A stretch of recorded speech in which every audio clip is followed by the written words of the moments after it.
जी तो अस्सलाम वालेकुम। आप देख रहे हैं अपना मरी। वैसे तो पूरा पाकिस्तान ही अपना है, लेकिन क्योंकि आपने किसी स्पेसिफाई करना होता है किसी एरिया को कि किस एरिया इलाके में मैं काम कर रहा हूँ या किस एरिया इलाके को मैं दिखाना चाह रहा हूँ, तो मेरे लिए पॉसिबल नहीं है कि मैं पूरा पाकिस्तान आपको दिखा सकूँ। तो लिहाजा जिस एरिया में मैं हूँ, पहाड़ी इलाका है, खूबसूरत इलाका है, तो लोगों की ख्वाहिश होती है ऐसे इलाकों में आएँ देखें। तो इसलिए मैं आपको मरी का जो एरिया है वो दिखाता हूँ। तो इसलिए इस चैनल का नाम रखा गया अपना मरी।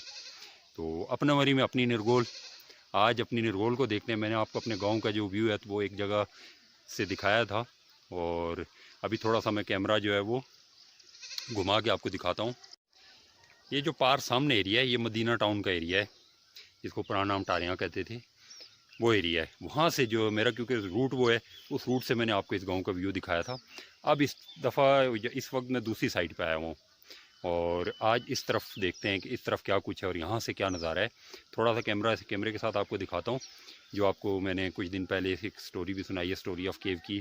तो ये वो केव है जिसके बारे में जो मेरे ताया थे वो बता रहे थे कि यहाँ पे 7 जो फैमिलीज़ हैं वो रहती थी, और गर्मियों में वो नीचे चली जाती थी। दो यानी यहाँ से नीचे जहाँ पे बर्फ़बारी नहीं पड़ती, काफ़ी नीचे है वो एरिया, तकरीबन 3-4 किलोमीटर आपको नीचे जाना पड़ता है, शायद इससे भी ज़्यादा हो। तो वहाँ पे बर्फ़बारी नहीं पड़ती, तो गर्मियों में वो लोग वहाँ चले जाते थे, और सर्दियों में वो लोग वहाँ चले जाते थे, और गर्मियों में यहाँ रहते थे। और ये इतनी ऊंची, इसकी हाइट इतनी थी कि आप बड़े आराम से इसके अंदर चले जाते थे। बल्कि बाद में जो मेरे बड़े भाई हैं वो लोग भी इसके अंदर अपने टाइम में जाते रहे, और बता रहे थे कि इसके अंदर जो अभी भी आसार मौजूद थे, जो ऐसा लगता था कि यहाँ पे कोई रहता रहा है। क्योंकि ये तकरीबन आज से 100 साल पुरानी बात कर रहा हूँ मैं, ये माइट भी 100 से भी शायद ज़्यादा साल पुरानी बात हो ये, कि इसमें जो फैमिलीज़ रहती थी। खैर, अब दूसरी तरफ चलते हैं गाँव की, और वहाँ से आपको दिखाता हूँ, और चलते हुए कुछ रास्ता भी दिखाता हूँ। अब क्योंकि रास्ते में मैं चल रहा हूँ तो साथ साथ आपको सामने बड़ा खूबसूरत एक घर बना हुआ है, ये भी थोड़ा सा दिखाता हूँ और बताता हूँ साथ कि किसका घर है। ये भाई है मेरे फरीद साहब, ये मेरे कह लें कि इंग्लैंडी भाई है, ये कतरी भाई नहीं है।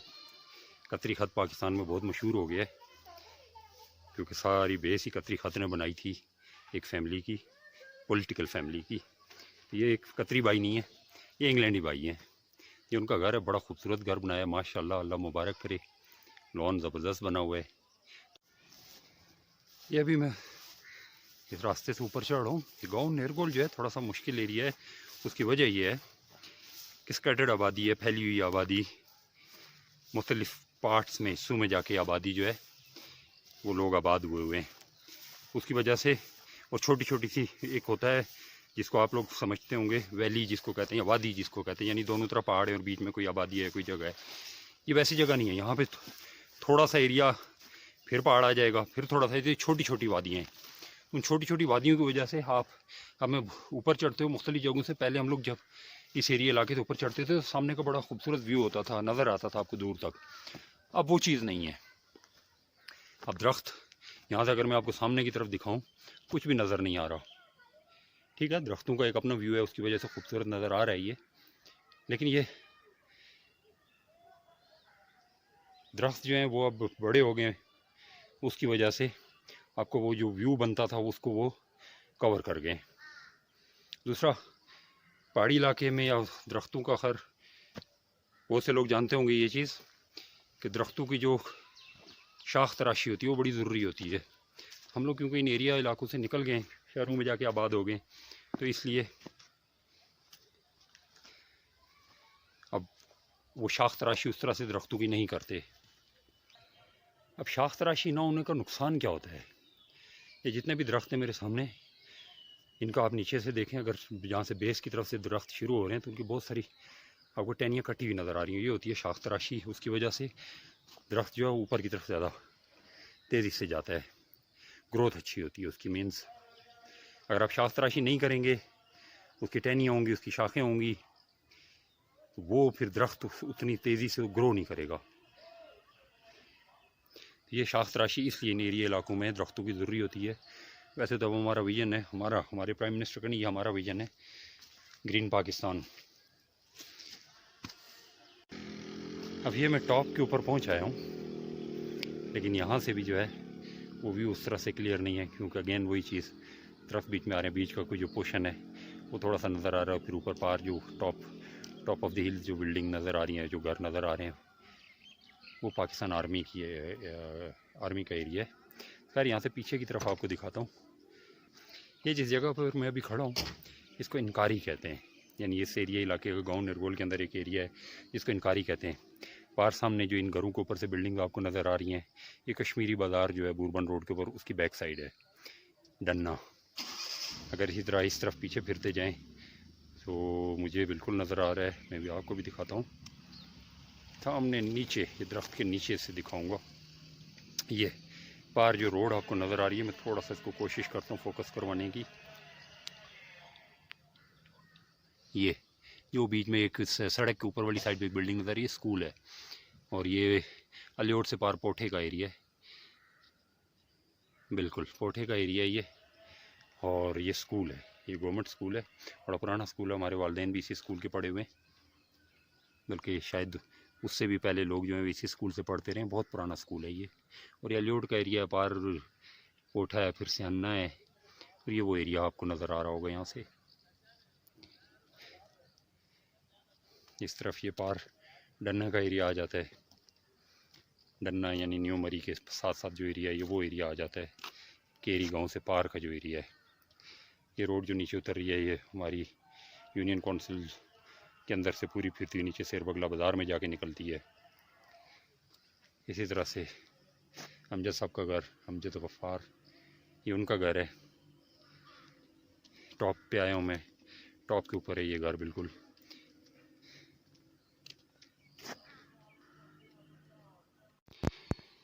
तो ये मैं टॉप ऑफ द हिल या इनकारी जिसको कहते हैं उस पर पहुँच आया हूँ। खूबसूरत घर बनाया है, ये भी भाई इंग्लैंड ही है, ये भी इंग्लैंड ये भाई हैं। इधर भी कतरी भाई कोई नहीं है, ऑन ए लाइटर नोट।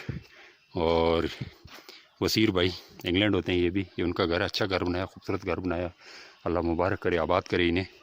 और नीचे से मेरे घर वाली साइड से इसका व्यू जो है वो बड़ा खूबसूरत नज़र आता है। दिखाऊंगा मैं आपको किसी दिन उस साइड से भी। तो ये टॉप ऑफ द हिल में पहुंच आया हूँ।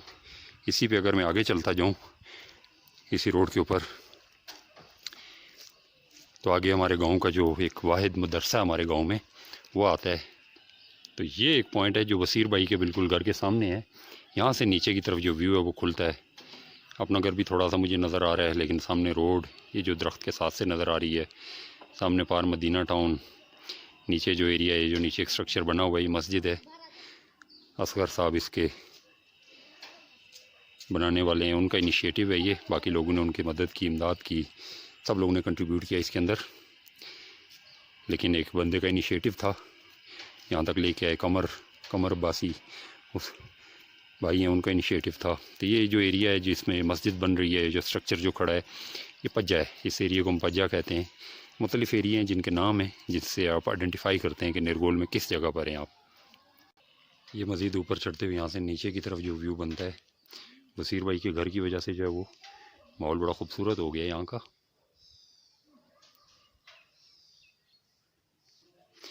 मज़ीद ऊपर चढ़ते हुए परवेज़ साहब का घर, परवेज़ अब्बासी, उनका घर है ये, साथ उनके घर के मदरसा है। यहाँ से थोड़ा सा नीचे की तरफ व्यू खुलता है क्योंकि सामने दरख्त आ जाते हैं। ये वाली जो साइड है इस पर दरख्त आ जाते हैं, इस साइड पे थोड़ा सा व्यू खुलता है। फरीद साहब का घर, हाजी अरशद साहब का घर, नईम साहब का घर, ये बड़ी क्लियर नज़र आ रहे हैं। व्यू आपका जो है वो हमेशा नज़दीक का ही होता है, बहुत दूर तक अगर मैं आपको कहूँ ना, अभी तो खैर साफ़ माहौल है बहुत, इसलिए पार न्यू मरी तक हमें सब नज़र आ रहा है, केरी गांव तक। लेकिन आपके जो नज़दीक एरिया है, जिस तरह यहाँ से नीचे जहाँ स्ट्रक्चर बना हुआ इस एरिया तक मैक्सिमम इतना एरिया अगर आपके सामने और वो खुला एरिया है तो वो आपका ज़बरदस्त व्यू बनेगा। परवेज़ साहब का घर, और अब यहाँ से ऊपर की तरफ चलते हैं। परवेज़ साहब के घर से जैसे ही आप ऊपर निकलें तो आप जो हैं वो मेरे गांव का जो वाहिद मदरसा है वो आ जाता है। ये इन वालिद साहब थे परवेज़ साहब के, हाजी खालिकदाद साहब, उनका इनिशिएटिव था। उन्होंने ये काम यहाँ पे किया था, मस्जिद बनाई थी, मदरसा बनाया है, और हमारे लिए बहुत कुछ ऐसा काम करके गए कि जो एक लाजवाल काम जिसको कह सकते हैं आप। उसकी वजह यह है कि अब गांव के बहुत से बच्चे जो हैं वो इस मदरसे से पढ़ रहे हैं, हिफ्ज़ कर रहे हैं कुरान को। उनके सीनों में कुरान जो महफूज हो रहा है। तो ये किसी दिन इसके ऊपर भी बात करेंगे, और यहाँ के जो मुंतज़िम आला हैं कारी साहब, कारी तालिब साहब, उनसे बात करेंगे कि कितने बच्चे यहाँ से जो हैं मुस्तफ़ीद होते हैं। साल में उनकी बेसिकली दस्तारबंदी जिसको कहते हैं होती है, तो वो उसके सिलसिले में उनसे किसी दिन एक पूरा व्लॉग बना के आप लोगों को उनसे मुलाकात भी करवाऊँगा, कैसे मदरसे को चला रहे हैं उसके ऊपर भी बात करेंगे। परवेज़ साहब के घर से जैसे ही हम आगे निकलेंगे, ऊपर का एरिया, वहाँ से ऊपर टॉप ऑफ द हिल जो ये जो ऊपर एरिया है, यहाँ से बड़ा खूबसूरत व्यू है।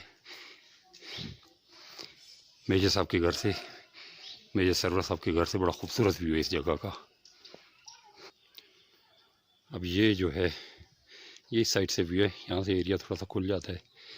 साथ ही स्ट्रक्चर की वजह से या इस बिल्डिंग की वजह से जो है वो इतना क्लियर नहीं है, लेकिन नीचे का एरिया आपको खूबसूरत एरिया है। सही वादी जिसको कहते हैं ये वो एरिया है, इधर से भी बंद है, उधर से भी बंद है, इवन बैक साइड से भी ये बंद है, और बिल्कुल बीच में छोटा सा एरिया है। इस वजह से बहुत ही इंतहाई खूबसूरत एरिया है ये। अब ये मैं गोल घूमता हुआ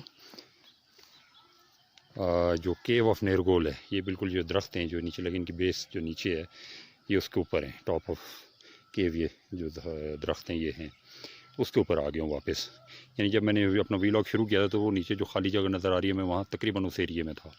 वहाँ से फिर गोल घूमता हुआ इस सारे एरिए से होता हुआ ये जो ऊपर आपको दिखा रहा हूँ, तो वापस मैं वहाँ नीचे आ गया हूँ। अभी थोड़ा सा नीचे और जाना है, वहाँ जाकर आपसे मैं कुछ और बात करूँगा कि व्लॉग मैंने बनाया क्यों है, और फिर हम इसको क्लोज़ कर देंगे। ये तो घूम फिर के मैं वापस अपनी जगह पे आ गया हूँ। सामने जो एरिया है यहाँ से होते हुए हम ऊपर की तरफ गए हैं। ये सामने जो एरिया है ये पज्जा, ये जो सामने भी जो खाली जगह नज़र आ रही है कब्रिस्तान है जो, यहाँ से हमने अपना व्लॉग को शुरू किया था। फिर ऊपर अमजद साहब के घर की तरफ गए, फिर वहाँ से उस रोड से होते हुए वसीर साहब, परवेज़ साहब उनके घर के सामने से होते हुए, मदरसे से होते हुए ये साइड पे ऊपर पीछे से वापस नीचे उतरा हूँ। तो ये जो व्लॉग मैंने बनाया है ये मैंने डेडिकेट किया है अपने उन तमाम भाइयों को जो पाकिस्तान में नहीं है, साल में 6 महीने में 2 साल में पाकिस्तान वापस आते हैं और बहुत शॉर्ट टाइम के लिए आते हैं, अपने रोटी रोज़ी, अपने रोज़गार, अपने ज़रिए माश के लिए वो पाकिस्तान से बाहर हैं, फैमिलीज़ के साथ हैं, कुछ विदाउट फैमिलीज़ हैं। ये डेडिकेटेड उन सब को है, किसी एक को नहीं है। ऐसा नहीं है कि कुछ लोगों के मैंने नाम लिए हैं तो ये सिर्फ उनके लिए नहीं, ये उन तमाम लोगों के लिए है जो पाकिस्तान में नहीं है, पाकिस्तान से बाहर दुनिया में किसी भी जगह के ऊपर हैं। ये सब उनके लिए है। उनकी कुछ लोगों के बीच में डिमांड्स भी थी कि जी बनाएं कुछ हमारे एरिया इलाका में दिखाएं, क्योंकि एरिया इलाका हमारा जो है वो फल फूल रहा है, कंस्ट्रक्शन के काम बहुत ज़्यादा लगे हुए हैं, बड़ी जल्दी जो है वो चेंज हो जाता है, आपका व्यू जो है वो चेंज हो जाता है। तो ये उन लोगों के लिए है, सब के लिए है। तो थैंक यू वेरी मच, अपना मरी को देखने का बहुत शुक्रिया। इंशाल्लाह फिर मुलाकात होगी, बात होगी। अपना, अपने चाहने वालों का, अपने प्यारों का बहुत ख्याल रखिएगा। अल्लाह हाफिज़।